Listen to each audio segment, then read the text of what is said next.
Hello everyone, my name is Pixlriffs and welcome back to the Minecraft Survival Guide. I hope you're all having a good day. In today's episode, after we've done all of that stuff with Elytra, we're going to put them away for a little bit. I might mend them a little bit later on, but I think today we're going to be going underground, where the wings aren't going to be as necessary. So I'll pop those in the ender chest, where I still need to sort out some of the loot that we brought back from the end, but I'm going to grab my chest plate, return that, and I think I've left my shield around here somewhere, although I'm not entirely certain where. It was close to breaking, and I needed to make another one anyway, so we might as well grab one of those, and there we go. It feels better having a shield on me at all times. Anyway, today we are going to step into the underground of Minecraft once again to take a look at Amethyst Geodes. I feel like I haven't really had a chance to mess with these since they were implemented in Minecraft 1.17. Did a little bit in a short-lived hardcore world, didn't touch them at all on Empire's SMP, so now is my chance to jump into the world of geodes and how they work. And the geode that I remember the location of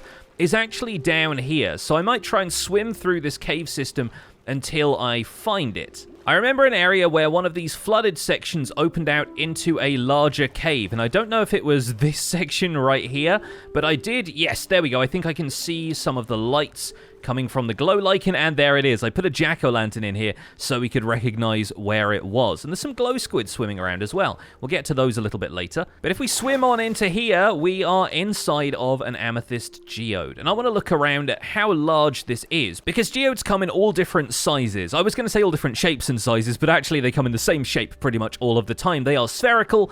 They appear in the ground underneath sea level, so you won't typically find them generating higher up in mountains. I believe they tend to generate lower down than Y40, although it depends where exactly that geode generation starts. It might be the floor of the geode, meaning that you'll find the ceiling of the geode a little bit higher than that. Let's take out some of these glow squids, seeing as they seem to have swum in here, because I want to do stuff with glow ink a little bit later as well. So geodes are where you will find three unusual natural resources generating. You will find smooth basalt around the outside, you will find an inner layer of calcite sandwiched between the two, and then amethyst in the center, the crunchy center, as it were. And amethyst comes in a couple of different forms. There are blocks of amethyst all around here. There are amethyst crystals growing out of a second type of amethyst block, which is known as budding amethyst. And here's a fun thing about the amethyst clusters that are growing out of here. These can be silk touched, so you can get hold of the clusters themselves, or you can break them down with another pickaxe, in this case one which has fortune,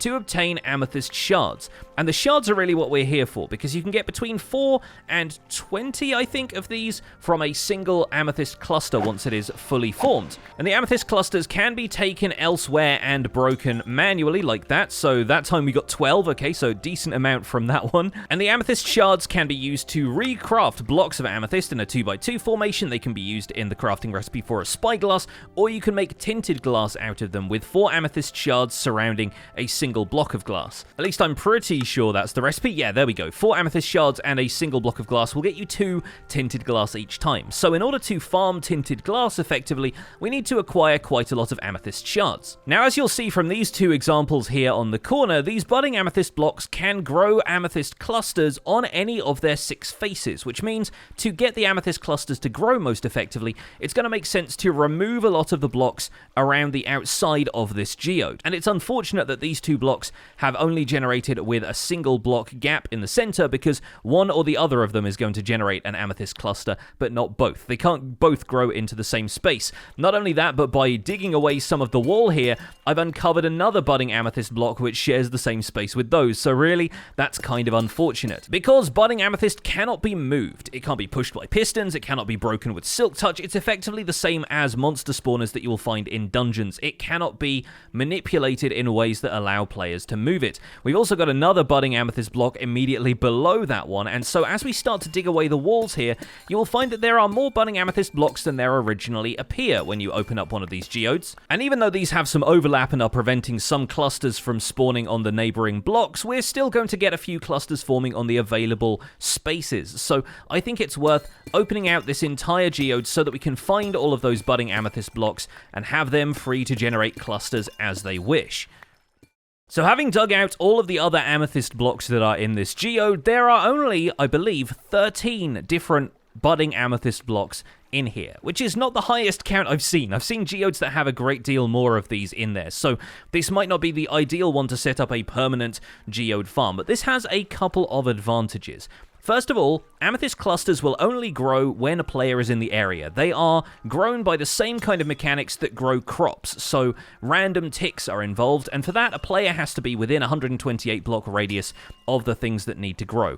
This, as we've seen, is relatively close to the spawn area where we're going to be spending a fair amount of our time, even though I plan on moving out and making a base somewhere else relatively soon. But if we come back here to go to our storage system, for example, we'll end up loading this area, and hopefully that'll give some time for these crystals to start growing. We might also go looking for other geodes in this area to see if there are any more, and there's even a chance for geodes to generate fairly close together. So if we wanted to, we could track down a couple of nearby geodes and make a kind of combined geode farm to get a bunch more amethyst crystals. Whether it's the clusters or the shards, we want to be attaining these in decently large numbers, and I'm also going to keep a lot of the blocks of amethyst, because I think, having seen a bunch of folks from the community do this, they look really cool around nether portals. They've got that kind of purple color palette going on with the swirls of the nether portal being purple and all of the particles and everything. I think those are going to go really well together, and so I'm going to try and decorate a few of my nether portals with geode blocks. I think it might even be kind of cool to imagine the nether portals as geodes that can teleport you to different areas. So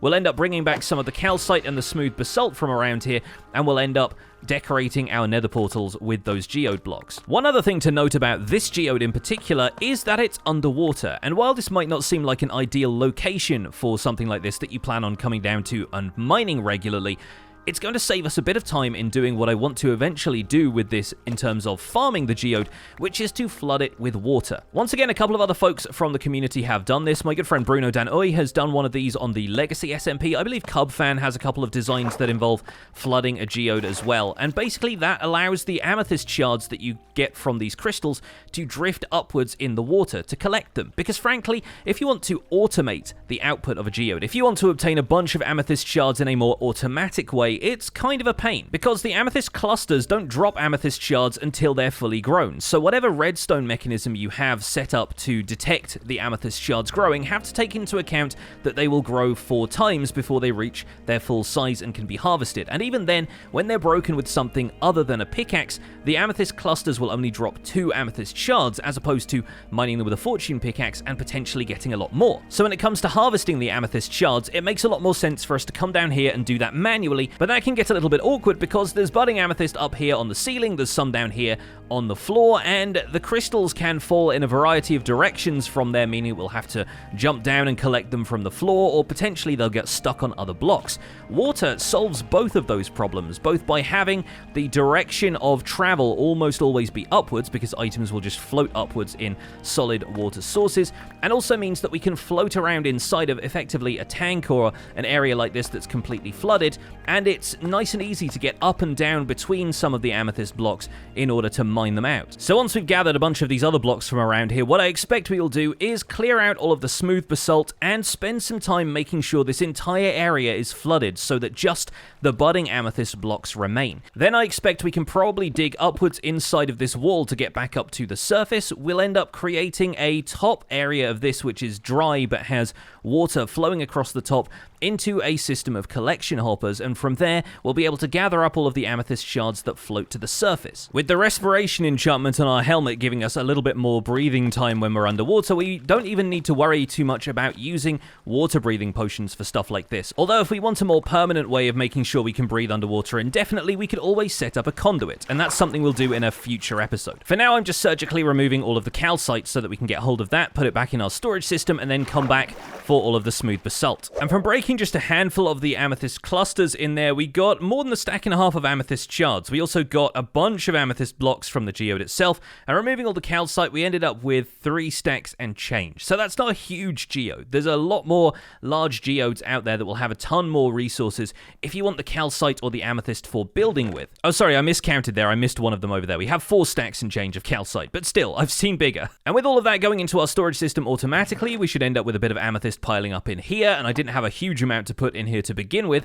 The calcite should end up in here, and I think above this is where I'm going to put the amethyst shards and clusters, so we know where to come and find it in the storage system, and we can always use these to make more blocks of amethyst if we really need to. While I was down there, I took the coordinates of that geode, and it's at 293, -6, so I think that's going to be somewhere around here, it looks like. Yeah, so out here, 293, -6. Basically, directly below us right now is the geode. So I think we could probably make a tunnel down to it from this island here, where I've been doing a lot of spruce tree farming. I'm pretty certain there aren't any subsurface lava lakes between me and the geode, so I don't feel too bad about digging straight down towards it. And there it is. We came out right on the edge of the geode there. So that's actually perfect. I think that'll be a really useful spot to have an entrance to our geode farm. Starting from the bottom layer, we're going to be removing all of the smooth basalt. And as we do this, we should start to see the water in the area even out a little bit. There won't be too many pockets of water left over where it's flowing into an odd space, because the water sources on either side of this will just fill up the in-between. And as we break out the remaining blocks of this geode and the walls around here, we'll see that happening more and more. The water will just rush in to fill the space, and where there are two water sources on adjacent corners, they'll end up forming a new water source in the center. In some cases, we might need to grab a new water bucket to place over here, for example, but then we can start filling in the water sources on the inside, and we mainly want to make sure we eliminate any areas where the water is flowing, because that is where some of the amethyst shards could get stuck if they fall down. But as you can see right now, as I take out the walls of the geode, that's all flattening out into full water sources, which is exactly what we want here. In terms of the blocks we're getting out of this, I'm the least concerned about preserving the smooth basalt, because smooth basalt can actually be generated. It's possible to generate basalt by using a combination of lava and blue ice, which is something we'll get into in future, but basalt can be smelted to get hold of smooth basalt. And you'll be able to get a ton of basalt from the nether if you go to, say, a basalt delta biome. There's just tons of it around. So if the occasional block of smooth basalt gets lost in this process, it's not going to be the biggest of deals. Now we've taken out the next layer, there are still a couple of blocks on the corners which might be holding up some of the water sources from forming. Maybe one there. Yeah, looks like that's all flattening out. We will, of course, have to make sure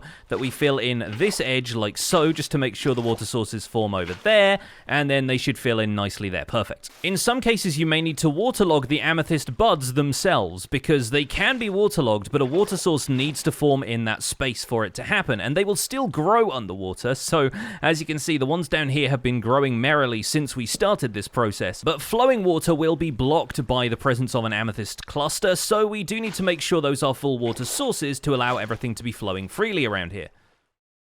We've now also cleared out all of the smooth basalt blocks, where we ended up getting nearly 5 stacks of those as well. So there's not really much left to identify this as a geode, other than the fact that we have the budding amethyst blocks here. Now, ideally, in order to make sure that the amethyst clusters and shards don't end up getting caught up underneath areas like this, we want to turn this whole area into basically a giant fish tank. We want to make sure the entire thing is surrounded by a set of flat walls, so that when we mine out some of these clusters and crystals, we won't end up with a bunch of amethyst getting stuck. We'll need to flatten out the ceiling up here, and we're letting a bunch of gravel in as we do that, but that means that the amethyst clusters will have a spot that they can flow up into, and for that we're going to need at least 1 block of headroom above the tallest amethyst block in the area. So I think we'll probably go up 2 more blocks from here, and that should be enough. And here's something I didn't quite anticipate. Because we're in a river biome, this is a flooded area, and it's dark around the outside, we're getting drowned spawning down here. So we are occasionally encountering some of these marauding waterlogged zombies, but we are not finding too much trouble with those, and honestly, if we light the area up with jack-o'-lanterns or some other kind of light source around here, you won't find that many drowned spawning inside the farm itself. In fact, the amethyst clusters do give off their own light. The one we're standing on right now is one of the small ones, an amethyst bud, and that's only giving off a light level of like 2. So the geode can't quite be self-lighting, and that's why you still find some mobs spawning inside of these things. But when the amethyst clusters grow, I believe they can give off light levels of up to 5 once they're fully grown. So it's not nothing, and you can actually use these for fun atmospheric lighting in some areas if you want to. Either way, we should probably end up putting some lights inside of here just to make sure that we don't end up with a ton of drowned bothering us all the time when we're trying to collect some amethyst, but that's the least of our problems here. It's worth noting you'll find the same thing happening with drowned spawning if you are under a river, under the ocean, or in a dripstone cave, so bear in mind that those are potentially some places where you'll run into that problem. easily solved by a couple of well-placed light sources. So I've now got this area dug out so that there is one block of clearance around each of the crystals, not just the geode blocks themselves, not just the budding amethyst blocks, but the crystals too, because of course they'll need a block to grow out into, and then the next block over is where we want to place the wall of our fish tank. So once we're done with that, we can continue to flood the remainder of this area until it's got water sources throughout the entire thing. We will still need a couple of blocks of clearance above here because we're going to have a flow of water running across the top of this, but it shouldn't be too much of a problem to handle that. I do need to go and drop off some of these blocks because my inventory is filled up with all of the material we've been pulling out of here. And we're going to come back with a bit of the smooth basalt, a bit of the calcite, and a bunch of different colors of stained glass, because I really like the idea of having a tank around this that has a bit of the geode vibe to it. Some black, grey, and light grey stained glass blending into the white stained glass as though there's a transparent layer of calcite still around this geode. So around the outside here is where we're going to be placing that wall of white glass, and that's going to blend down into some calcite pillars and smooth basalt surrounding the outside on the corners. And it's at this point that I'm considering reaching for the water breathing potions, just because I'm spending a lot of time underwater and coming up for air like this is a little inconvenient. And just to be clear, none of this has anything to do with the function of the farm. I'm doing this all for my own entertainment and the aesthetics of the thing. So now with glass all around the walls, the tank itself is pretty much ready, and we can demonstrate how more or less this is going to work once we've gotten the glow squids out of the way because they're distracting in the background. So what we're going to do is grab our fortune pickaxe, or silk touch if you prefer. If you want to gather the amethyst clusters, you can do that, but we're just going to go around breaking all of the fully formed amethyst clusters so far. So it looks like a couple of these are still waiting to form. The other thing to bear in mind is that the amethyst cluster's hitbox is only the lower half of the model here, so you'll actually see it reaching outside of its hitbox. And we don't need to worry about collecting the shards, even though it's easy enough to swim over and get them, because they will just float to the surface. And once they do that, the idea is that we're going to have them caught in a water stream that's going to take them over to one side of this for collection. The way we're going to collect these amethyst shards is actually really simple though. The first thing we need to do is break out a little bit more headroom up here just to make sure that we've got enough room. I'll also need to make sure that my way down here isn't via water stream, because that's going to interfere with the water streams that are going to be flowing in this direction. So we might as well put a ladder up here or something like that. Then we're going to seal off the outside of the top of the tank here so that all of the water is guaranteed to flow this way, and it's raining outside apparently. And then grabbing all of the blocks we just got from the ceiling here, we're going to first of all break this top crystal to make sure it doesn't interfere with what we're building here, and we're going to build a big flat platform made out of solid blocks on the top here. And that's going to destroy a bunch of the water sources that we've got up here, but don't worry, we're going to fill those back in a moment. For now, we're just going to place a row of water sources along the back here so that the water flows directly towards the open side of the tank. Then we're going to grab a bucket of water from the open sources here, we're going to walk back over, and we're going to start to break out all of the solid blocks that we just put here. Because the water that we placed over the top of this wall was already flowing over these solid blocks, the water flow is kept even though the solid blocks are removed, and that allows anything caught up in the water stream at the top here to be pushed to one side of the tank where it's going to be collected. You can already see it happening a little bit with the blocks of stone, but we need to make sure that all of the water sources underneath here are restored so that we can end up with all of the blocks floating up to the surface without any issues. And this is what's going to happen to all of the amethyst shards once they float up to the surface. Eventually, they'll just get caught right along the edge of this block, and it is here that we're going to place some hoppers. Or perhaps more accurately, we're going to break out this top layer of glass so that the water over here, this last water source on this side, actually flows downwards towards this next block here. We're going to break these blocks out as well, and after a quick trip back to the surface where we're going to be dropping off all this stuff that we've collected underground, each of the water streams as it flows over here is going to be cut off by a sign, and I'm just hitting escape every time the sign message window opens just so we can place those nice and quickly. We need to cut this off from the water surrounding us and place a row of blocks down here that a water stream can run on, and that water stream will transport the amethyst shards down this channel until they arrive at a hopper that it feeds into this chest. To make sure that the shards don't go any further, we're going to be placing some inverted stone stairs above the chest right there, just to make sure that the water doesn't flow over the top of the hopper. The items will come to a complete stop, and the fact that we're using stairs means we can still open the chest. The chest has also ended up waterlogged, which is pretty funny, but I think we can probably just dump the water source back in our pool here, grab the water from the other side of the chest, and now that's nice and open. Now this amethyst farm should be more or less operational, and pretty much any shards that we farm, any clusters, any of that stuff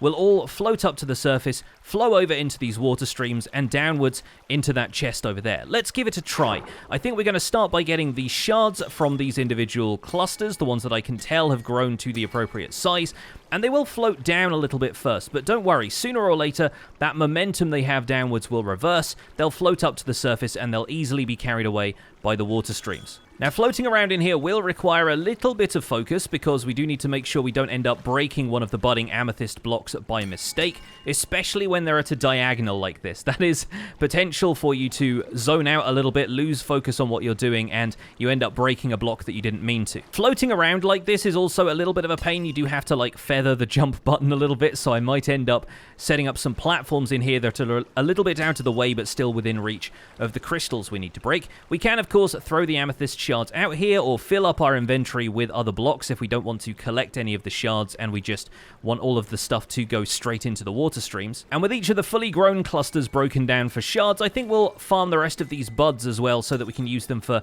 a bit of decoration around our nether portal. Now, the collection method here might feel a little bit slow. It might feel like you're waiting a while for some of those shards to drift up to the surface, and I wish that we could put something like soul sand bubble columns inside of here to make sure that everything got pushed to the surface really fast.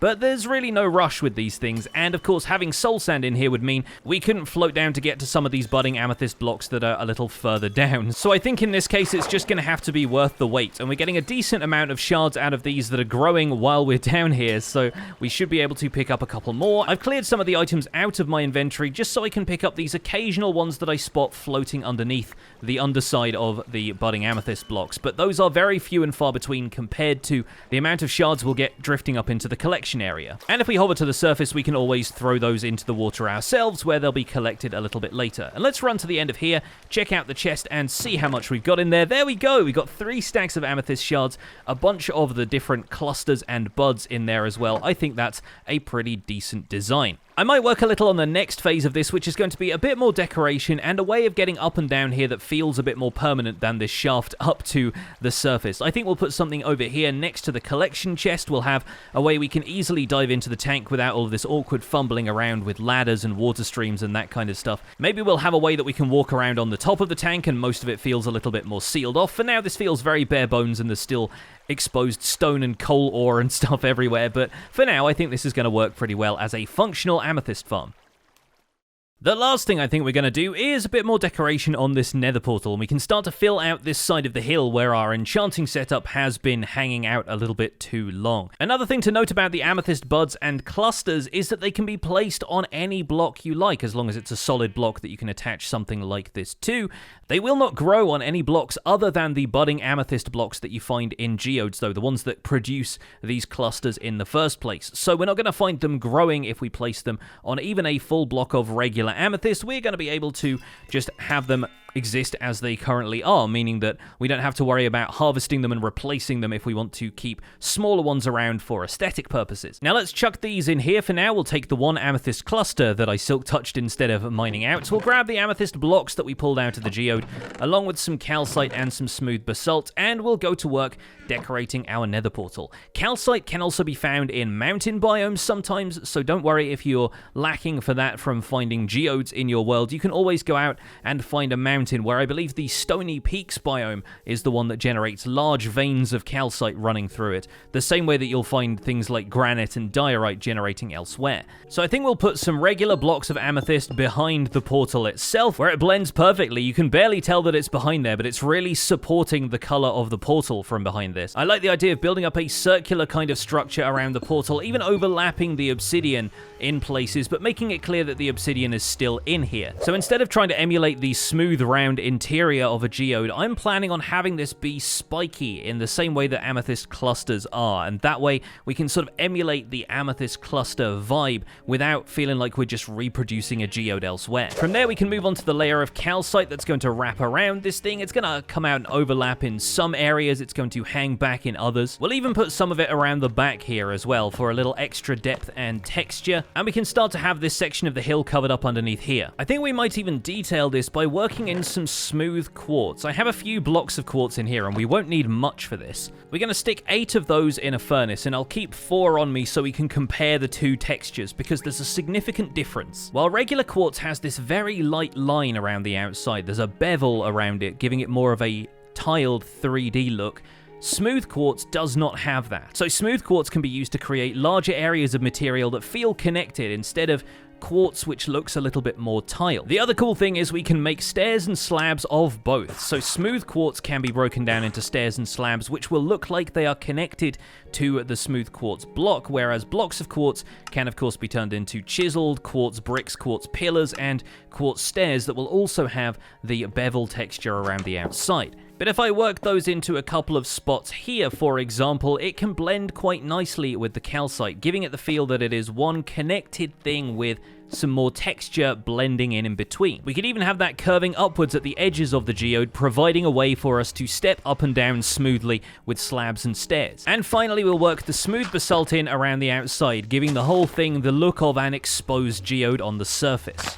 The same way that we're using quartz to accent the calcite, we could use maybe blackstone or regular basalt to accent the smooth basalt here. Consider having it running in veins or striations throughout the structure of your geode, and that will really give it some character. And once again, blackstone has the option of adding slabs and stairs into the mix, since you can't make those out of smooth basalt or calcite. But the finishing touches really are going to be the amethyst buds and clusters. We're going to add those on a few blocks around here, trying not to obstruct the nether portal, but still feeling like this whole thing is brimming with crystals. We can even add them on some of the blocks that you wouldn't typically find them, like the calcite and the basalt, and it'll still blend this whole thing nicely into the surrounding scenery. Want to make sure we sneak some into these little cubby holes as well, and make sure that we're not just putting one on each block. It makes sense to have some dangling down, some sticking up. And now we want to cut the terrain back here, since it's so squared off. It makes it feel a lot more natural if the terrain nearby feels natural as well. But that is a sweet looking portal, and we've done all of that thanks to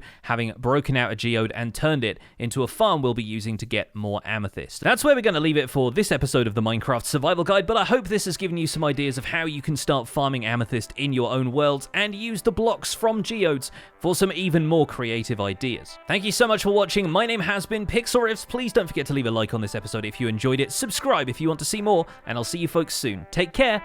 Bye for now.